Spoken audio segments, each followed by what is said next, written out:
네, 안녕하세요. 살면서 머리 어디 부딪히는 일 뭐 한 번쯤은 다들 있으시죠?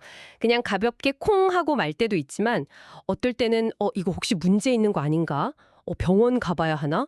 가면 또 CT 찍자고 하려나? 뭐 이런 걱정들 들잖아요. 네, 오늘 저희는 여러분께서 보내주신 여러 자료들, 뭐 국내 두부 외상 통계 연구부터 시작해서요. 뇌 CT 검사에 대한 지침, 또 뇌농양이나 뇌졸중 관련 논문, 응급처치 가이드라인까지 이런 자료들을 바탕으로 이 두부 외상과 뇌 CT 촬영에 대해서 좀 깊게 이야기를 나눠보려고 합니다. 이번 시간 저희 목표는 명확합니다. 언제 뇌 CT가 진짜 필요한 걸까?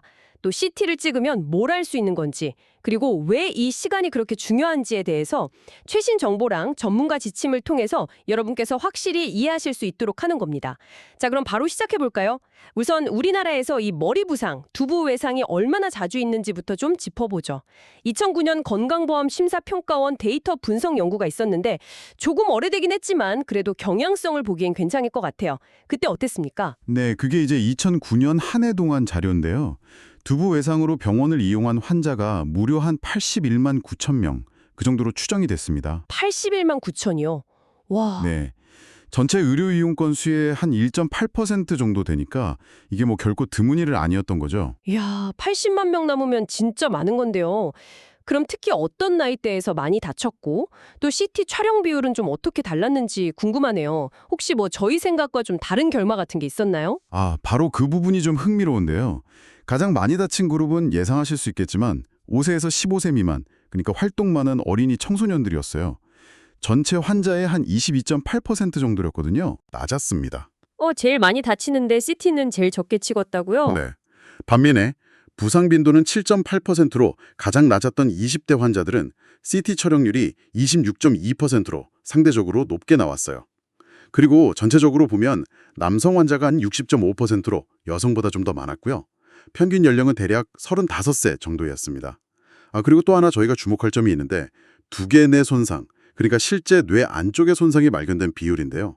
전체 환자 중에서는 8.6%였는데 이게 성인 10.9%랑 어린이 4.1%를 비교하면 성인이 2배 이상 높았어요. 아하. 네, 아마 이런 실제 손상 위험도 차이가 어린이들한테 CT 촬영을 조금 더 신중하게 결정하게 되는 이유 중 하나가 아닐까 싶습니다. 물론 뭐 방사선 노출에 대한 걱정도 당연히 있고요. 그렇군요. 그러니까 애들이 제일 많이 다치긴 하는데 실제 뇌 손상 위험 자체는 성인보다 좀 낮으니까 CT 촬영도 좀 덜 하게 된다. 이런 말씀이시네요? 네, 그런 경향성이 있다는 거죠. 그럼 도대체 어떤 경우에 뇌 CT 검사가 꼭 필요한 걸까요? 아까 기사 제목처럼 머리 쿵 했는데 정신은 멀쩡. 병원 가야 하나. 이런 상황이 진짜 제일 애매하잖아요. 맞습니다. 그 기준이 중요하죠. 보내주신 자료들을 이렇게 종합해서 보면요. 뇌진탕처럼 가벼운 두부 손상이다 싶을 때 만약에 의식을 잠깐이라도 잃었다거나 사고 전후 기억이 안 난다거나 구토를 한다거나 아니면 머리가 정말 깨질 듯이 아프다거나 이런 위험 신호가 전혀 없다면 저위험군으로 봐요. 이런 경우는 CT 없이 좀 주의 깊게 증상 변화를 지켜보는 걸로도 괜찮을 수 있다는 거죠. 네. 위험 신호가 없을 때. 하지만 여기서 중요한 건 증상 유무입니다. 잠깐이라도 의식을 잃었거나 사고 전후 상황 기억 못하거나 구토를 반복하거나 머리가 아주 심하게 아프다. 이 중에 하나라도 있으면 중위험군으로 보고 CT 검사를 고려해야 합니다. 더 나아가서 뭐 만져봤는데 두개골 골절이 의심된다거나 팔다리 힘이 빠지거나 감각이 이상하다 같은 신경학적 이상 소견이 보일 때 혹은 술이나 약물에 너무 취해 있을 때, 경련을 했을 때, 또 과거에 뇌수술을 받은 적이 있거나 피 묽게 하는 약 같은 걸 먹어서 피가 잘 안 멎는 상태일 때, 그리고 또 중요한 게 나이인데요. 만 60세 이상 어르신이나 만 2세 미만 아기, 이 중 하나라도 해당되면 고위험군으로 분류해서 겉으로 보기엔 증상이 좀 가벼워 보여도 반드시 CT 검사를 하는 게 좋습니다. 왜냐하면 겉보기랑 다르게 뇌 안에서 출혈이나 부종이 진행되고 있을 수 있거든요. 와, 위험군 분류 기준이 생각보다 되게 구체적이네요. 그럼 의식이 좀 가물가물하거나 아니면 뭐 누가 봐도 좀 심하게 다쳤다 싶은 중등도, 중증 외상은 어떤가요? 그때는 뭐 고민할 필요도 없이 CT 찍는 건가요? 네, 그렇습니다. 환자 의식 수준을 평가하는 표준적인 방법으로 GCS라고 글라스고우 혼수 척도라는 게 있거든요. 점수로 평가하는 건데 아무튼 이 점수가 좀 낮아서 중등도 GCS 9에서 13점나 심한 두부 외상 GCS 8점 이하로 판단되면 이건 뭐 예외 없습니다. 무조건 CT 검사가 필수예요. 특히 심한 외상 환자는 빨리 응급처치해서 혈압이랑 산소 공급 안정시킨 다음에 최대한 빨리 CT를 찍어서 뇌 안에 피가 나는지 얼마나 나는지 보고 수술이 필요한지 아닌지 이걸 결정해야 됩니다. 시간이 정말 중요하죠. 네, 시간 지체가 치명적일 수 있다. 그리고 꼭 머리를 다친 외상이 아니더라도요. 갑자기 팔다리가 마비되거나 감각이 이상해지거나 엄청 어지럽거나 말이 잘 안 나오거나 갑자기 의식이 확 떨어지거나 이런 뇌졸중 의심 증상이 있을 때도 응급으로 CT를 찍습니다. 고려대 웹진 자료에서도 강조했던 FAST 법칙 있잖아요. Face, 얼굴 비대칭, Arm, 팔 힘 빠짐, Speech, 발음 이상, Time, 빨리 병원으로. 뇌졸중은 정말 시간이 생명인데 CT가 뇌출혈인지 아닌지를 가장 빨리 확인할 수 있는 검사거든요. 뇌경색이랑 뇌출혈은 치료가 완전히 달라서요. 그렇군요. 뇌졸중 감별에도 CT가 필수적이군요. 그럼 CT 검사가 필요하다 결정이 되면 실제 검사는 좀 어떻게 진행되나요? 환자나 보호자 입간에서 미리 좀 알아두면 좋을 만한 게 있을까요? 검사 과정 자체는 비교적 간단해요. 시간도 그렇게 오래 안 걸리고요. 큰 도넛 모양 기계 있잖아요. 그 침대에 그냥 누우시면 되고 검사하는 동안에는 정확한 영상 얻으려면 움직이지 않는 게 중요합니다. 경우에 따라서는 혈관이나 특정 병변을 좀 더 잘 보려고 조영제라는 약을 팔에 정맥 주사로 맞기도 하는데요. 이럴 때는 보통 검사 4시간 전부터 금식이 필요해요. 물도 드시면 안 되고요. 아, 조영제 쓸 때는 금식이군요. 네, 검사 시간은 조영제 안 쓰면 뭐 10분, 조영제 써도 15분, 보통 그 정도 걸립니다. 근데 만약 환자분이 너무 불안해하시거나 통증 때문에 가만히 있기 힘들다, 아니면 의식이 좀 명료하지 않아서 협조가 잘 안 된다, 이럴 경우에는요, 안전하고 정확한 검사를 위해서 진정제를 쓰기도 합니다.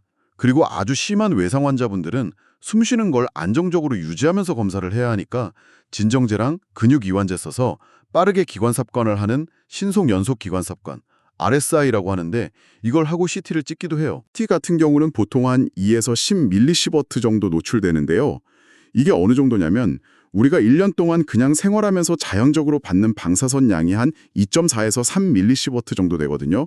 그거랑 비슷하거나 조금 높은 수준인 거죠. 아, 1년치 자연 방사선 양이랑 비슷하거나 조금 높은 정도. 네, 물론 뭐 불필요한 방사선 노출은 당연히 피해야 하지만 뇌출혈이라 골절 같은 응급 상황을 빨리 진단해야 할 때는 CT 검사로 얻는 정보의 가치가 방사선 노출로 인한 잠재적 위험보다는 훨씬 크다고 봅니다. 그래서 꼭 필요한 경우에만 신중하게 시행하는 게 원칙이죠. 아, 그리고 조영제 쓰는 경우에는 대부분은 안전한데요. 아주 드물게 알레르기 반응이 나타날 수 있어요. 가볍게는 뭐 메스껍거나 두드러기 정도인데 정말 드물게는 숨쉬기 힘들어지거나 쇼크 같은 심각한 부작용이 생길 수도 있고요. 또 신장 기능에 좀 부담을 줄 수도 있습니다. 그런 부작용 가능성도 있군요. 네, 그래서 만약 예전에 조영제 맞고 좀 안 좋았던 경험이 있으시거나 특정 약물이나 음식에 알레르기가 있거나 신장 질환이나 당뇨 같은 기저질환이 있으시면 검사 전에 꼭 의료진에게 미리 말씀해 주셔야 합니다. 네, 알겠습니다. 꼭 필요한 검사라면 감수해야겠지만 미리 알릴 건 알려야겠네요. 그럼 CT 검사를 통해서 구체적으로 어떤 정보를 알 수 있나요? 특히 머리 다쳤을 때 CT가 딱 보여주는 결정적인 단서 같은 거요. 두부 외상에서 CT 역할은 정말 중요합니다. 가장 중요한 건 역시 뇌출혈 여부인데요. 특히 사고 직후의 급성 출혈은 CT 영상에서 주변 뇌조직보다 허옇게 고음영으로 보이거든요. 그래서 아주 빨리 진단할 수 있어요. 또 CT 영상의 밝기나 대비를 조절하는 윈도우 설정이라는 기능이 있는데 이걸 이용하면 뼈는 뼈대로, 뇌조직은 뇌조직대로 잘 보이게 할 수 있어요. 그래서 그냥 엑스레이로는 잘 안 보이는 아주 미세한 두개골 골절까지 훨씬 자세하게 찾아낼 수 있습니다. 뇌가 붙는 뇌부종 같은 것도 알 수 있고요. 출혈이랑 골절을 빨리 찾아내는군요. 네, 근데 여기서 제가 정말 강조하고 싶은 점이 하나 있습니다. 네, 어떤 거죠? 사고 직후에 처음 찍은 CT에서 괜찮다는 얘기를 들었다고 해서 이걸로 완전히 안심하면 안 된다는 겁니다. 괜찮다고 했는데 안심하면 안 된다고요?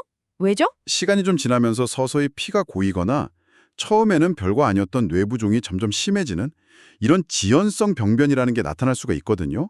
한 연구자료 보니까 두부 둔상 환자의 거의 40%에서 50% 정도가 초기 CT에서는 괜찮았는데 나중에 다시 찍은 CT에서 새로운 병변이 발견되거나 원래 있던 게 더 나빠졌다고 보고했어요. 잠깐만요. 40에서 50%요? 그건 정말 거의 절반 가까이 된다는 거잖아요. 첫 CT가 괜찮았어도 안심할 수 없다니. 이건 진짜 중요한 정보 같은데요? 네, 맞습니다. 그래서 이 추적 검사가 굉장히 중요해요. 초기 CT에서 당장 수술할 정도는 아니지만 뭐 미세한 출혈이나 뇌 타박상처럼 나중에 나빠질 가능성이 좀 있어 보인다.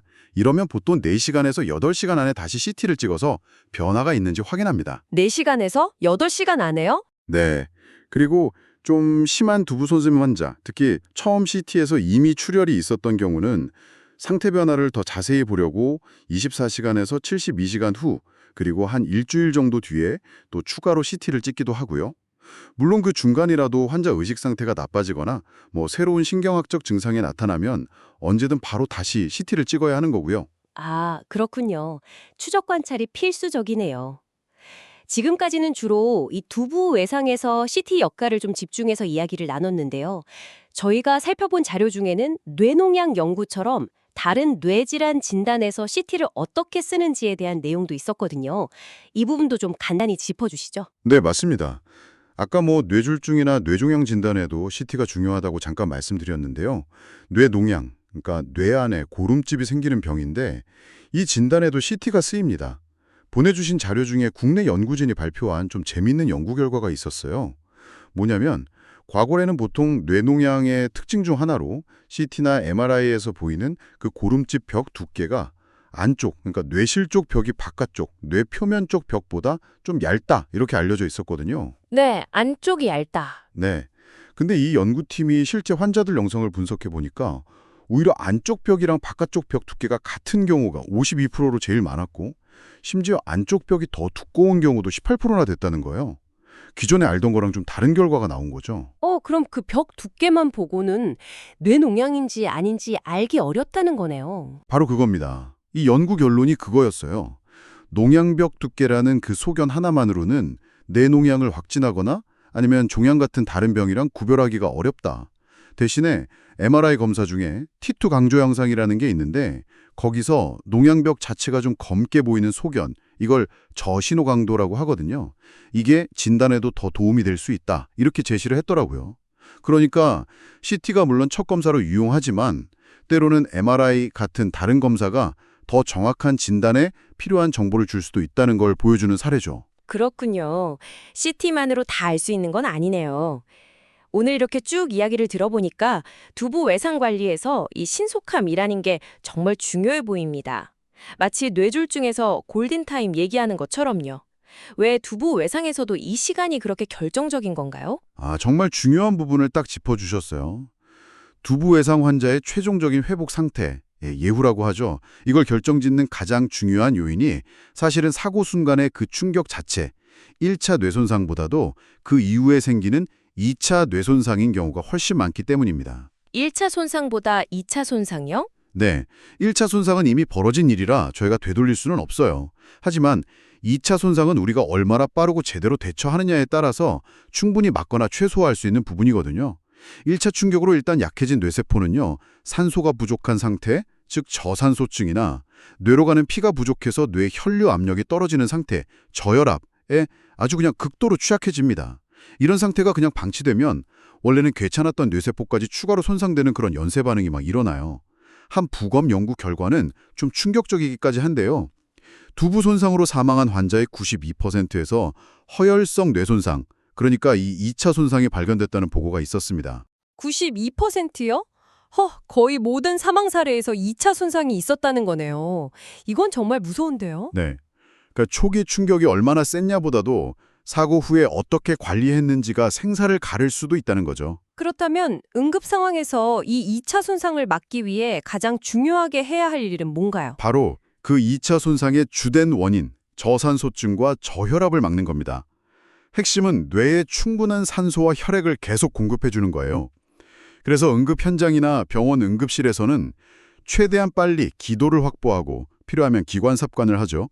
고농도 산소를 주고 정맥으로 수액을 충분히 주면서 필요하면 혈압 올리는 약을 써서 혈압을 일정 수준 이상으로 유지하고 보통 수축기 혈압 90 mmHg 이상, 그리고 뇌관료압이라고 해서 뇌로 피를 밀어주는 압력은 70 mmHg 이상 유지를 목표로 합니다. 그리고 뇌압이 너무 높아지지 않게 조절하는 처치들, 이런 것들이 응급관리의 핵심입니다. 산소 공급, 혈압 유지, 뇌압 조절. 네. 근데 여기서 최근에 치료 경향이 좀 바뀐 걸 하나 짚고 넘어가야 하는데요. 바뀐 점이요? 네. 예전에는 뇌압을 낮추려고 일부러 숨을 좀 빠르고 얕게 쉬게 하는 과환기요법이라는 걸 꽤 적극적으로 썼었어요. 숨을 빨리 쉬면 혈액 속 이산화탄소 농도, PaCO2가 낮아지면서 뇌혈관이 수축해서 뇌압이 좀 떨어지는 효과가 있거든요. 네네.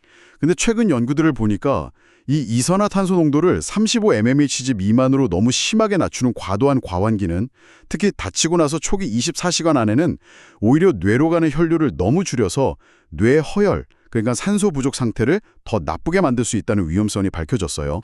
오히려 뇌혈류를 줄여서 위험할 수 있다. 네. 그래서 이르석은 무조건 뇌압만 낮추는 것보다는 뇌혈류를 잘 유지하는 그 적정 뇌관료압을 확보하는 걸 더 중요하게 생각하는 추세였습니다. 그렇군요. 치료 방향이 또 변화가 있었네요. 오늘 두부 외상이랑 뇌 CT에 대해서 정말 많은 정보를 깊이 있게 다뤄봤습니다. 좀 정리를 해보자면 두부 외상은 생각보다 흔하고 특히 의식을 잃거나 기억 상실 같은 증상이 있거나 특정 위험 요인이 있는 경우 그리고 중등도 이상 다쳤을 때는 뇌 CT 검사가 꼭 필요하다는 점 그리고 CT는 뇌출혈이나 골절 같은 심각한 문제를 빨리 발견해서 치료 방향을 정하는 데 아주 핵심적인 역할을 한다는 걸 확인했습니다. 맞습니다. CT가 방사선 노출이 있어서 꼭 필요할 때 신중하게 해야 하지만 그 유용성은 분명하죠. 하지만 오늘 이야기 나누면서 더 중요하게 생각해야 할 점은 결국 환자의 예후에 큰 영향을 미치는 건 2차 뇌 손상이고 이걸 막기 위한 가장 중요한 조치는 빨리 뇌에 충분한 상수와 혈류를 공급하는 초기 응급처치라는 사실입니다. 겉으로 보이는 증상만으로는 뇌 속 상태를 정확히 알기 어려우니까요. 조금이라도 좀 의심스럽다 싶으면 주저하지 마시고 꼭 병원을 찾아서 전문가 진료를 받으시는 게 최선입니다. 네, 오늘 분석을 통해서 CT 검사의 중요성도 중요하지만 그 이면에 있는 눈에 보이지 않는 2차 손상을 막기 위한 신속한 대처가 얼마나 중요한지를 다시 한번 실감하게 되네요. 마지막으로 여러분께 생각해볼 질문을 하나 던지면서 마무리할까 합니다. CT는 다친 후에 진단하는 데 결정적인 역할을 하죠. 그런데 2차 뇌 손상은 겉보기엔 좀 가벼운 충격 후에도 생길 수 있고 이걸 예방하는 게 예후에 아주 중요하다고 했습니다. 그렇다면 우리가 뇌졸중 증상을 빨리 알리려고 FAST 같은 캠페인을 하잖아요. 그런 것처럼 겉으로는 잘 안 드러날 수 있는 잠재적인 두부 외상의 위험 신호들, 예를 들면 점점 심해지는 두통이라든지 계속 구토를 한다든지 성격이 변한다든지 하는 것들, 이런 신호들에 대해서 우리가 더 잘 알고 즉각적으로 대응하기 위해서 개인적으로나 혹은 우리 지역사회 차원에서 어떤 노력을 더 해볼 수 있을까요? 이 질문에 대해서 한 번쯤 고민해 보시는 시간을 가지시면 좋겠습니다.